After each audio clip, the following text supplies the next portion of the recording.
with Tania and Nette. I'm Nette, and with me today we have Tania. With me every podcast. Hello. Sorry, I just talked over you. That's all right. We're going to chat to you today about the clairs and what they mean from a psychic point of view or intuitive point of view. You may relate to some of these, and we can give experiences and highlights on which ones we actually resonate with more. Tania, do you want to explain them all? Because I'm dyslexic, for anyone who doesn't know that. I will do my best. There's some that I can't French even words. pronounce. So give it a go. So the clairs are basically the different ways in which mediumship information comes through. So there's clairsentient, which is clear feeling, where you'll feel it in your body. Clairvoyant is clear seeing, like you'll sort of, like you were talking in a previous podcast about seeing spirit in your room, or you'll kind of see it in your mind's eye. There's claircognizance, which is you just know. Like it's just a knowing.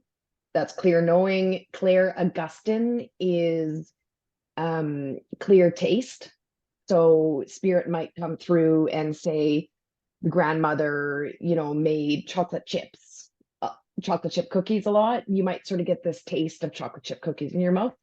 I have a friend who is like completely against that. She's like, I don't want to taste spirit food in my mouth. Fair enough. She's like, that's disgusting. And then I have to actually read this. There's clair olfactance, but that's smell, clear smell. Yeah. So say your grandfather smoked a pipe, suddenly, the medium will be like, oh, I can smell a pipe or, tobacco smoke, something like that.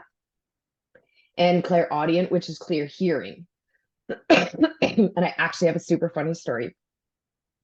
So clairaudient is clear hearing, where you can actually hear the voices speaking to you, which in my opinion, clairvoyant and clairaudient are the best ones, because you can see or you can hear, and it's just more clear. You're not kind of trying for me to decode what's happening. But I was super clairvoyant in the beginning, and I could see chakras, and I could see auras and all these different things. And when I would do a reading, spirit would sort of show me different like symbols and things like that. Yeah. I'm such a dork. So I sit down with this journal and I'm like writing down the different symbols that I received. And I would get, say, snake. And then I'd be like, so like, what is that? And then it'd be like, oh, that's change. And then I'd say, oh, okay, well, an anchor. And then I'd be like, well, what is that? Because I wanted to be able in readings to know sort of what your symbols were. Yeah. Set up your what guide. My symbols were, because I was only getting information clairvoyantly. Listen very carefully to what I say. Yeah. So then I would say, okay, well, what's an anchor? And then they would say, oh, well, that's just somebody that, needs like grounding or steadying. And I went through this damn list for I don't know how long, until like the next day I'm driving down the road and I'm like, oh my God, I'm such an idiot. I'm sitting there trying to get them to decode these clairvoyant symbols when they're talking to me. And I'm going, gee, I sure thought it would be nice to be clairaudient. Gosh, that would make my life easier. Well, I would like to say how stupid you are, but I can relate to that. I remember saying in my course, they're like, what do you? I said, oh, I suppose I can clear see. And I could hear my thing going, well, I don't think I can really hear, or I don't think I hear anything. Because people were saying, I can just hear chimes out of nowhere. I'm like, I don't really hear chimes out of nowhere.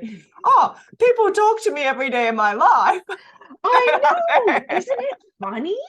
But you're looking for like a chime rather than seeing a bell. So you're like, oh, the people. I don't know what I was looking for, but they were literally talking to me. And I'm like, gosh, I wish I was clairaudient. That would just be so much easier. Oh. And it's funny because I think those two you appreciate because they are very, like, there's no denying that they're there. You can see the picture. So So you don't have to convince someone else, but within yourself, you go, okay, well, I see them, so I know they're there. Or I hear the voices, so I know they're there, right? Or I hear the sounds or whatever. But interestingly, clear knowing to me is such a beautiful like intuitiveness. Yes, But that's what I was you just gonna have to say. trust it. And it's the one that you constantly go, oh, how did I know that? Or how did I do that? And, you know, I mentioned on the very first podcast that when I was a child, I used to say, oh, someone told me, or, you know, and you could relate to that where you're like, oh, yeah, got that from Google. You know, it's like, Oh, I've heard that these yeah. kidney problems can exist. I You read know, an article. Yeah. and so clear knowing is one that you always feel you've got to justify and you can't kind of do it. I've got a friend who's a really, really, really intuitive knower, but she is seeking to be a seer, you know, because it feels like that's the oracle. That's the one that you want to get, because when you get there, you definitely got it. There's no doubt that you've got it, sort of thing. Right. Whereas I think, you know, each of them have their own benefit. It's you know, clear seeing isn't necessarily a great thing. It often comes with dreaming.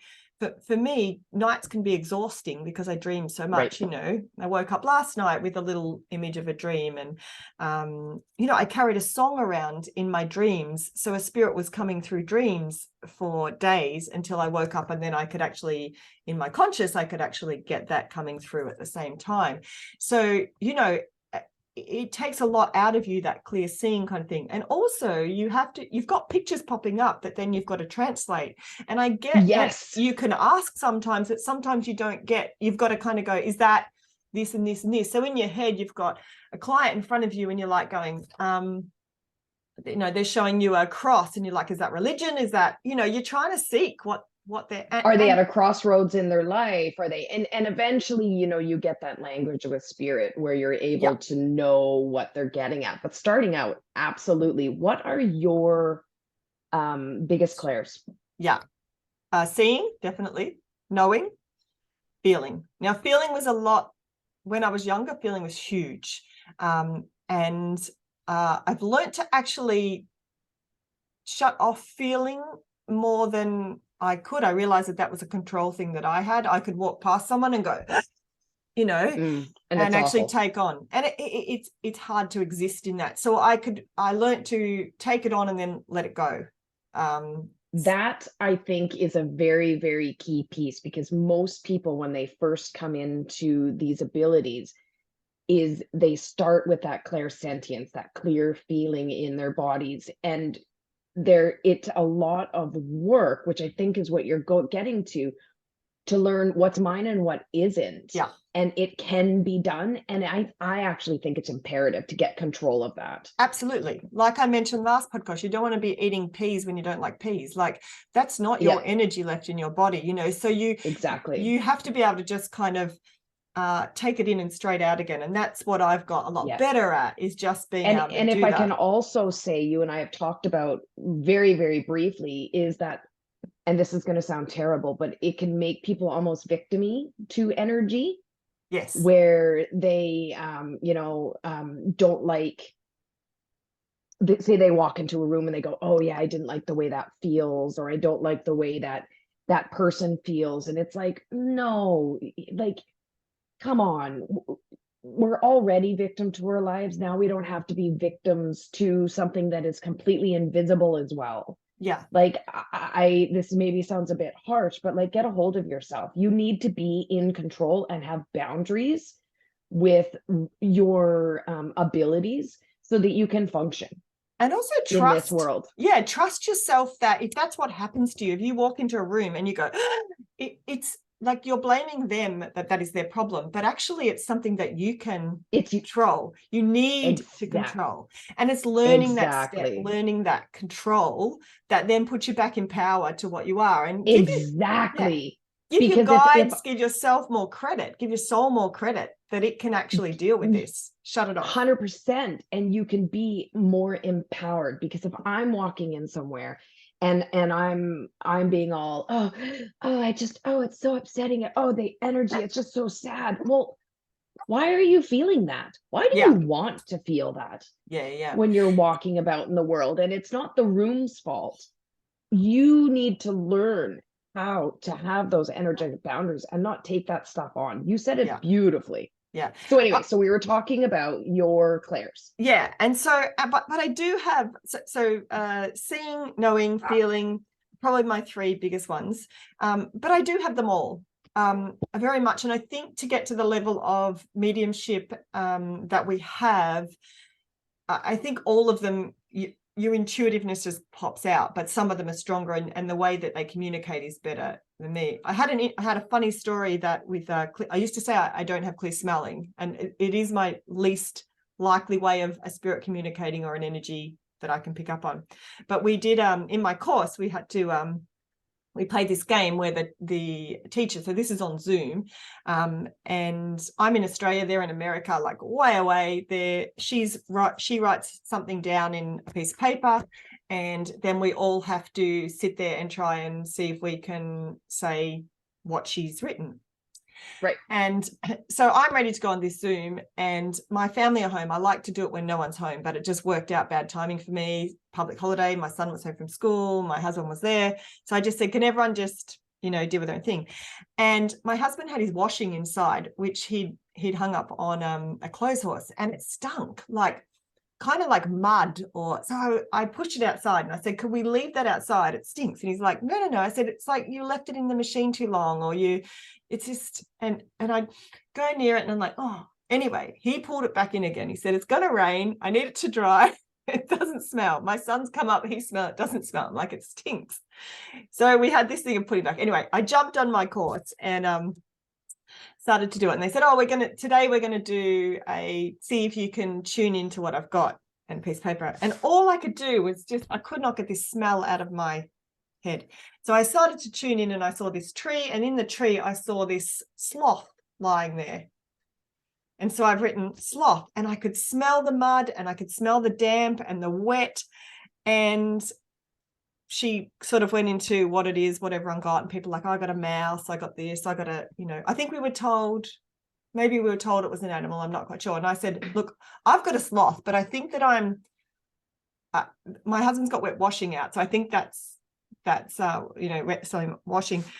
Anyway, it was a sloth, and as soon as I got off the call, the smell disappeared. I went up to the washing. It was fine. So what I was smelling in the air before this even you were happened, smelling the sloth. And the lesson before, I had said, gee, I wish I had could work on my clear smelling. Oh, well, there you go. And then which I don't have. And what they were showing me is you've got it. You just don't need it. So we'll let you have it when you need it. And every now and then I will do that when you bring a spirit in, you will smell something like, I can smell eucalypt, or I can smell, it's almost like an extra tool they use. Yes. So I think, they use the ones that are going to get that message across quicker to you. Yes, absolutely. So what about you? What's your main? So predominantly I used to be clear feeling. And I actually asked them, I talked about it in the previous podcast. I asked them to stop because I didn't like it. I didn't like having the feelings of other people and how they passed in my body. And for me, it was a lot of practice to learn how to just get it lightly and then push it away, because it would come on so strong and I'd be like, go, and it would just sit there, and I was like, get rid of it. Yeah. So now it's back, and like I just shut it right down. I was like, you're gonna have to communicate with me another way. That freaks me out. I don't like it. I don't like the feeling of somebody else impressioning my body. I don't like it. And I did have a mentor say that she wasn't really a mentor. She was like a mentor type person. Say that, you're missing such valuable information. I'm like, well, okay, so be it. My lighting just went weird again. That we need to really pay attention to what I'm saying when my lighting does that. She said, you're missing such valuable information. And I'm like, well, so be it. Show me another way. Right. So but I've always been clairvoyant, always been able to see. And right in the beginning, I was like, do not show up in the physical. I do not want to see that. It would scare the bejesus out of me. I've been a medium for a very long time. Still don't want to see it. No, thank you. Yeah. You know, but I can see very clearly in my mind's eye. And then I'm clear hearing. Definitely have that, which I shared earlier. So I do have all of them, but I predominantly use clairvoyant and clear hearing. Yeah. Because I just find them easier. But what will often happen is, you know, we were talking about sort of the information coming in really fast, is I will have clairvoyance, like I'll see pictures and then I'll have talking coming in at the same time. Plus, I might be getting a little bit of a pressure on my chest because the person passed of like some sort of heart disease, you know, or when I said, look, like no clear feeling, I would get the picture of a body and they would just show me this, the body of what they were showing me, they would show me this. And I go, okay, so it's something to do with the chest. So, and I think that's cool because we can set boundaries with spirit and say, I don't want that. I don't want it to come that way. And they respect it because we're in control and we're empowered. And it's important to, like, as you said, that took you a lot of practice to change that. So people listening, you know, we're not saying you can just wake up tomorrow and say, I'm not doing it that way anymore, because it doesn't work that way. You can wake up and say, I don't want to do it that way anymore. I'm not doing it that way anymore. But the fact is, it might not be as easy as that. But you do have to trust that you have the power. And if you keep saying that, I'm not going to take that in, I'm not going to listen to that, it does actually change. So it's you actually switching and agreeing with your soul that physically that is not the way I want it. That doesn't work for me. Yeah. And if you want me sharing messages with the world, you're going to have to bring it to me differently. Yeah, absolutely. Absolutely. And the clear smell, I do have that rarely. Yeah. Does it come up? For the most part, it'll come up more like I'll smell my grandmother's perfume and I'll know that she's around. Or the clear taste. I haven't really had that. I don't see the value. Like, yeah, and you probably don't need it because you've got the other one so strong. So I'm the same. I've had the taste every now and then, very rarely, but I can sometimes. I'll go, oh, I don't know, I'm kind of tasting that, but the smell and the taste are the least. Now that I said that, my next reading is going to be taste. Yeah, you know, oh, I can taste fish or I can taste steak. Just don't taste a sloth. Oh, those are my gaggy noises. You can't tell. Interesting. One that's quite interesting is I get a lot through song. So I hear a lot of songs and it goes through different times. Like there'll be years that I don't, and then I'll go through stages where spirits come through giving me a song, and that's how they start. And so I'll get a song that plays through my head and then I'll be like, oh wow, who is this going to be for? And I know a young 17-year-old that passed. She actually, the first thing she came through when she did was actually play 2 songs for me. And I passed those 2 songs on to her mother, who, well, actually through a friend of hers to her mother. And that was quite interesting because that she had said that one of the songs in particular that she was going to dance to when she, because she had been in a wheelchair, and she was going to dance to when she died. And so the vision I saw was her standing up from a wheelchair dancing with this song playing. And it was an odd song for a 17-year-old to give because it was an older song that I related to. So it was kind of like, what are you doing with that? And then the second song was an unusual song too. But again, when the mother heard it, she 100% knew exactly what it was. Yeah. And it was quite interesting. And in that, from a mediumship point of view, that was an interesting one for me because this young girl who had just passed, she literally passed, a couple of months earlier. And she came through and she very much gave me details that needed to be relayed back so that I knew who her the name of her brother, her father, her mother, to make sure 100% I knew who she was, some details to tell her dad, her brother, each one, so that they would know who she was. And I don't know the girl personally, and I had met her mother once, I think, many years ago, but I'm very good friends with the godmother, who is a friend of mine. And I gave the message to the godmother to give to the mother.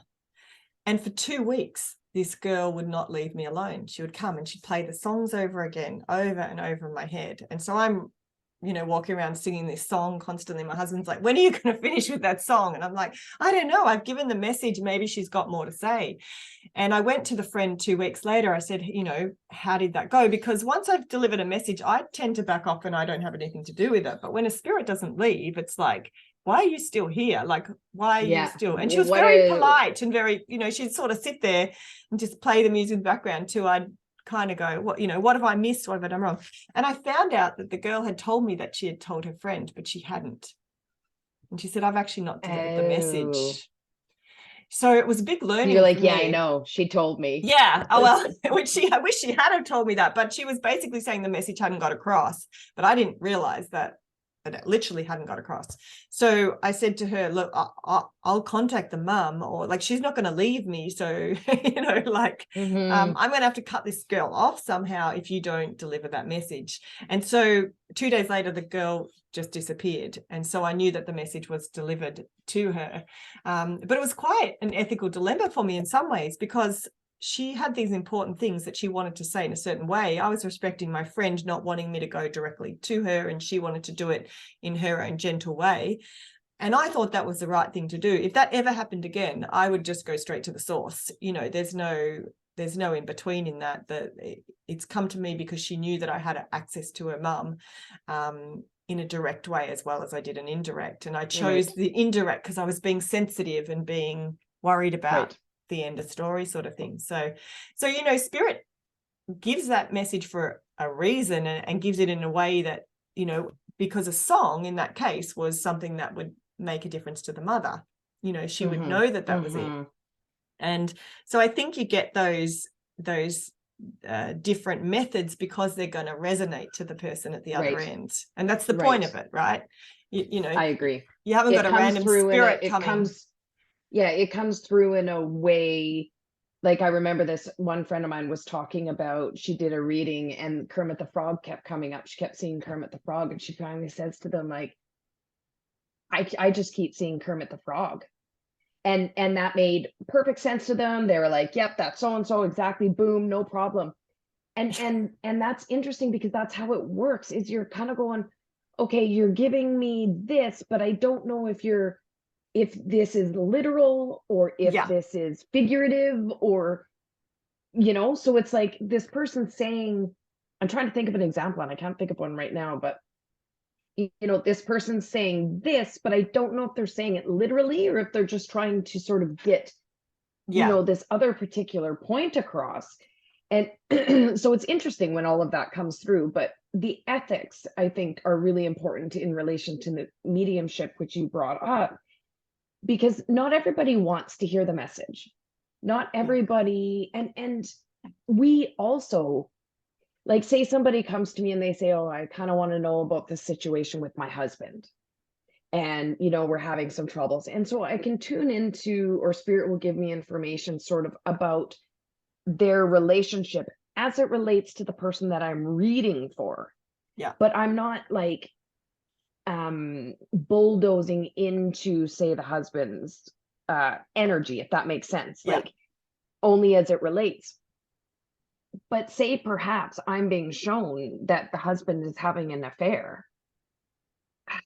Do I really want to say that? Like, that's one thing that I don't want to weigh in on. I don't, like, if you're coming to me and you're wondering if your husband's having an affair, I think you know the answer. Right? So, but so do you then say, well, I'm choosing which information I give to you? Like, where's the level of where we choose and when we don't, right? I agree. I know. So here's the way that I see it. One way that I see it is spirit wouldn't give me the information if the person wasn't prepared to hear it. but I also, as the reader, I get to decide How it's what delivered. is how I feel about Yeah. giving the information. Does that make Yeah. sense? So in some perspectives, or situations, say I was reading for a friend, I would probably say so. Yeah. But if I'm just reading for some random person, like I don't like that responsibility, Yeah. you Yeah. know, of It's potentially sharing, you know, marriage ending news. Yeah, I had this I discussion don't with a know. friend the other day, actually, and it was because there's different ways you can get information, right? We haven't discussed a pendulum at the moment, and I'm not the bells and whistles person. Tarot cards, Me pendulums, neither. they're not my Me thing. neither. I just get the information. But when I did my course, we had a session that we had to do pendulums, and so I don't own a pendulum. So I got a necklace that my father-in-law had given us. So I thought, oh, well, that maybe has some significance. And I pulled it up and give me a yes. And it does these circles and give me a no, and it does these things. I'm like, wow, this works. You know, this is interesting. So How do you trust that it's not you going? because I know it's not me. And so sometimes I don't know the answer, right, to the question. And I'm sitting there going, what it is. I look away. I do, like, I've tested it so many different If ways. this was, just as a side note, if this was me, the only thing that the pendulum would do if I was asking it a personal question is it would prove to me what I actually want the answer to be. Yeah. Because I'd be like, please say yes. Oh, okay, there it is. Yeah. Right. But if you can feel that you're not moving it in any way. I can honestly say I've never used one. Oh, so I had to for this course, right? So I pulled it up. Okay. So then my question was to my girlfriend, it's like, okay, so if pendulum works so well, right? Yes and no questions. Wouldn't you just pick a pendulum up and say, is my marriage going to fail? Or, you know, is A and Z going to stay married or they're not, right? It will say yes or no. So if you trust that works, then why, when you ask a question, you're getting those, why doesn't spirit say, yeah, they're going to fail, or yeah, they're not? Like sometimes they do, sometimes they don't. Most, in my cases, they normally give them a path forward rather than an answer. Yes. So it's quite interesting because when I pick up a pendulum, it works really well. Like the energy, I watched this thing swing, right? And it was funny because I've probably done it about 10 times since that thing. And my husband loves it. He thinks it's awesome. He's like, bring pendulum in. I've got questions. Just like holding this thing up as he asks questions and it does its thing, right? And he's tried to do it himself and it just doesn't work. So we hold this up and have a bit of a joke. And when we talk about the ethical and the respectful things, it was funny. It was on the bench the other day. I was packing all my stuff up, and I keep it almost as a diary page holder. That's what it really is. And my husband said, oh, pendulum's there. And I said, oh, maybe we'll ask him if you're an idiot or not. And he's like, right. And so I held it up. But the first time in the 10 times I've tried it, it would not move. It sat there like a dead weight. It was almost like I had crossed the line, right? It's not there for that. And I'm quite particular with what I'll use any of my intuitiveness for. Yes. And so I was joking. I was being funny, and it didn't like it. It was like, piss off, you know, this is not what this is for. This is a very powerful tool. You can't use it in this way. So I haven't picked it up again to see whether it actually works for me. I might have mozzed it. But it was interesting with the friend that was talking about her and her partner, whether they would stay together. And then I picked it up later that day and I asked the question and it gave me a very clear answer. Now, ethically, should I go back to her and say, hey, pendulum has said this? I'm not going to. I don't think I should. And I can see why spirit gave the journey rather than the destination. Because because you can change the destiny. We have a personal responsibility in making conscious choices on our path. And often what spirit will say is like, hey, you know, you're in a bit of a pattern of let's say anger and avoidance. And so we can explain that to somebody, and then they have the choice whether they want to go within and actually work on those things. So there isn't this black and white. in which pendulum only has, it has yes or exactly. no, or it doesn't do anything, right? And it doesn't, I don't It's find dangerous that our in that way. journeys really work like that. Yeah. You know, when my grandpa used to tell me to shut up, or when, you know, he would be like, you don't trust me, because I would ask him sort of those like yes and no questions. Yeah. And I would get so frustrated because I was just in this really uncomfortable phase in my life where I just needed answers, you know, and I was just stressed and anxious. And it doesn't work like that. Yeah. We can, and that doesn't mean that we can change, say I'm in a relationship and it's bad. This may be sort of part of our path where it's just going to play an end, and that's it.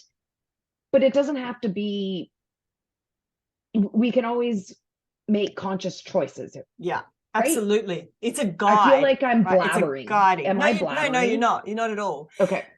I think it's a tricky situation. Really, it's a tricky understanding of how it works, and it's how much of it is our destiny and how much of it is our choice. And I think there's a sort of bracket between there.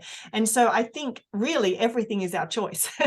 So yes. You know, you have to actually realize that. And when you're given guides from your mom or from a best friend or from your partner, it's very similar to being given guide from someone who has passed or from a spirit guide. Yeah. And you need to decide how much direction you want to actually go with that guidance. And also remember that you have got someone in between that's delivering it.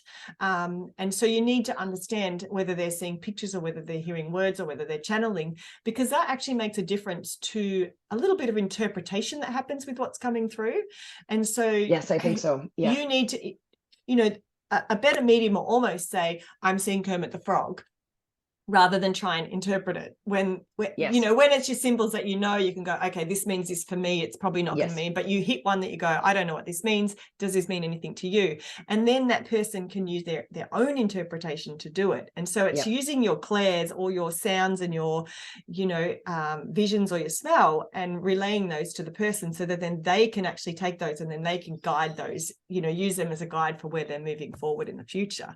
Absolutely. Yeah. And I love that you touched on pendulums, because maybe the next podcast, what we should do is speaking of other tools, because this time we talked about the clairs and sort of how for us as mediums that information comes through, but there's so many tools out there.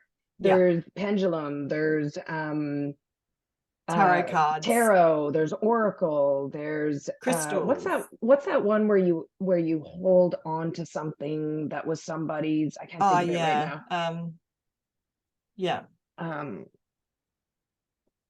now. Anyway, we'll know by next podcast. Something technic or anyway. Yeah. You know. So we are just about at time. I've got one last little question. We talked about, you know, you're coming and you're feeling. You mentioned to me, and I'm not quite sure whether in a podcast or in the small time we've actually spoken out of a podcast, which is probably an hour and a half in our entirety, about knowing someone's truth.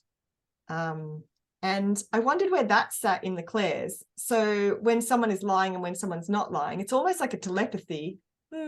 Maybe not. But I have that really strongly, and I get it more. I've got it more in the past couple of years. I can sit with people, and as they're talking, I can say, nope, nope, nope. Even if they think it's their own truth, they're lying to themselves, right? Yeah, and I don't know if I would even call does that fall in a clair or not? It's almost like they're just not aware to the depth that maybe we can see. So I would call that. Where does that fit in the clair? I would call that, probably for me, it's like clairvoyance, because I can hear what they're saying, but I can see it actually being about something else. Yeah, okay. Because I was putting in clear knowing. Okay. So, but it could be a knowing, but I didn't know where it fell, you know, and I knew that was a thing for you, and I was like, I would like to turn that off. You know, like that's one. And sometimes it is a knowing, but more so what I personally get is this person saying, oh, well, this is what's going on for me, but I'm actually clairvoyantly getting, no, this is what's actually going on. But sometimes it certainly is a knowing. Yeah. Yeah, because it's a strong one. It's hard to be around people when they've been lying to themselves When for a they're long time, that they've inauthentic. convinced themselves that that is the truth and they're on the right path. And you're like, you're like deep down, your soul is not saying that to your body. So you're not listening to yourself. It's super interesting that you're saying that, because people, I did a reading for some people, and then they were like, do you walk around like seeing and knowing all of these things on a regular basis? I'm like, well, yes and no. And the best way that I can explain it is,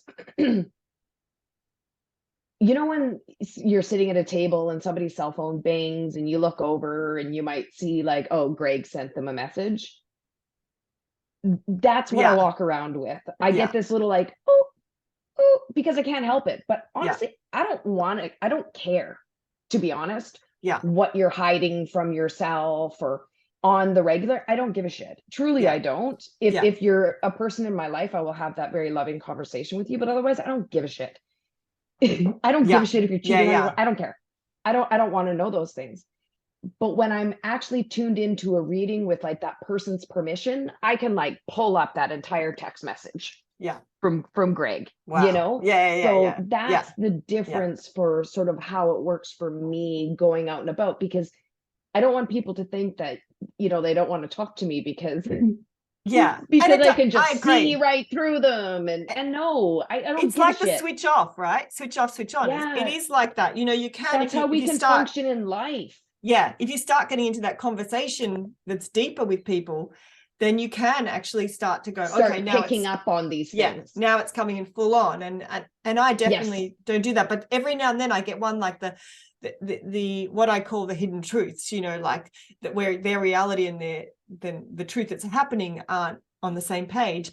I'm struggling to shut that off, and and it's mostly with closer friends too. It's not with just and I can do it with anyone in public, but and it's hard. But why would I want to? Yeah. It's interesting. There you go.